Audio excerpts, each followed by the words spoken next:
Hello, friends. This is Dave Hurwitz, executive editor at ClassicsToday.com, here to talk about a new recording of the music of John Luther Adams, who I generally enjoy. He's an interesting guy. He's not John Adams. He's John Luther Adams, as I've pointed out before. He used to live in Alaska, where he wrote wonderful pieces about, the barren wastes of snowy tundra and things like that. Nature music and quite evocative, and some of it very cleverly written for usually small ensembles. But since he's returned to the lower 48, I think he lives in New Jersey or something like that. Who knows? He started getting commissions from symphony orchestras, and he's been writing larger works. Some of the more well-known of those were the Become series, Become Ocean, Become something, naturalistic. And these have been, I think, of mixed success. And this is one of those pieces. I'm not sure if I like it yet. I've heard it a couple times. I find it a tad monotonous, but you can decide for yourself. It's called An Atlas of Deep Time, and it was commissioned in 2022 for the 100th anniversary of the South Dakota Symphony Orchestra, which is pretty amazing, actually, that they've been around for 100 years, and they're quite good. They really are. It's just another one of those orchestras that's been out there doing its thing with very little fanfare outside of its local market. And so I was delighted to be able to hear them perform this work. I really was. And they perform it very well. I don't think there's any question about that. It's about 40 minutes long, but the question is, does it do what it says it's supposed to do? And let's get to that. So, An Atlas of Deep Time sounds imposing. I'm going to read you the little blurby thing in the booklet so you get a sense of whether it might intrigue you. It starts with a quotation from Barry Lopez that says, "You can sit for a long time with the history of man like a stone in your hand." I have no freaking clue what that means. I guess it's supposed to sound like profound. To me, it's just gibberish. But that ends. But let's get to this. I am walking through a desert. This is the composer. On the bottom of the sea. A glint catches my eye. I stop and pick it up. White coral. A shard of a colony of creatures that lived here some 300 to 500 million years ago. I can't comprehend how long ago that was. Yet by that time, 80 to 90% of Earth's history was already written in stone. This place where I am standing now wasn't here at all. The Earth beneath my feet was much closer to the equator, rotated 90 degrees to the north-south axis, and submerged under warm tropical waters. I am walking in deep time. I hear a chord of dramatic music after that. I am walking in deep time. Ta-da! Yeah, okay. An Atlas of Deep Time is grounded in my desire, amid the turbulence of human affairs. They always have to talk about that, the turbulence of human affairs. Okay. To hear the older, deeper resonances of the earth. The piece is scored for a large orchestra, arrayed in 6 instrumental choirs surrounding the listeners and layered in 6 simultaneous tempos. Like the geologic layers of rocks beneath our feet, the densities and textures, the instrumental and harmonic colors, are always changing, yet somehow the substance always seems to be the same. The Earth is 4,570,000,000 years old. 570,368,000 days, 487 hours, and 67 minutes and 14 seconds. Right. An Atlas of Deep Time lasts roughly 42 minutes, which equates to a little under 100 million years per minute.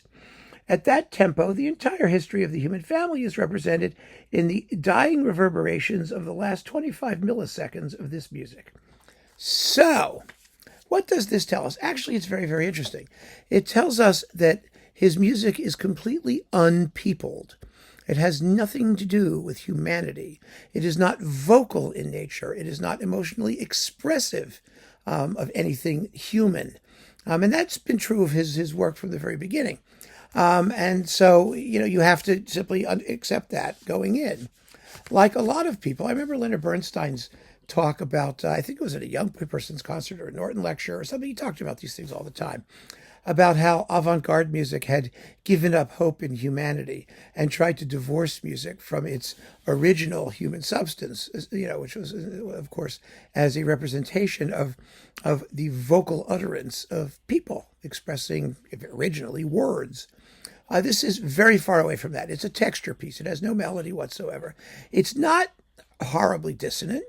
I mean, the chords themselves are often quite lovely in the conventional sense. It's extremely slow, and the whole thing seems to move in blocks. It begins with these low, gnarly bassoon things with piano clonking along, and then it slowly becomes denser as well as lighter as the pitch rises from these chords. And then at various points there is rhythmic drumming. These are all the different strata that he's talking about. You get no sense, listening to this recording, of 6 independent tempos at all. I mean, in that respect, I think the piece is an utter failure. You hear things happening within a general sea of sustained music. You cannot make out the various independent lines. There's no real counterpoint in that sense. So I'm not sure if that's helpful, number one. Number two, can music even express a sense of geologic time in 42 minutes, moving in really normal rhythms as a series of shifting chords? I don't think so.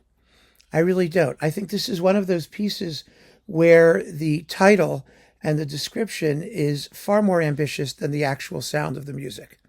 And what's more, if you actually just played it and someone said to you, what is going on here? What is it? You would be absolutely clueless. You wouldn't get any sense of, whatever, an atlas of deep time. God forbid you'd come up with those words. But the idea of it representing somehow different geologic strata and simultaneity and these different strata, but it's staying the same.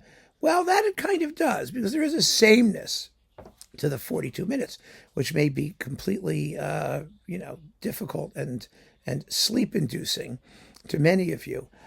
At the same time, as I said before, I like this guy. I think he knows what he's doing and what he wants to do. I just think that at various times he's more successful than at other times.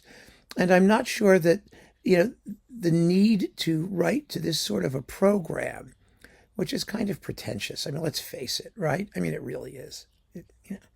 An atlas of deep time. He's like, okay, he's walking across a beach and he feels he's stomping on 100 million little coral creatures. And okay, it's a very difficult concept to pull off in terms of music without a lot of explanation. And like I said, I've heard the explanation, I've heard the performance, and however good it is, and it is beautifully played and beautifully recorded.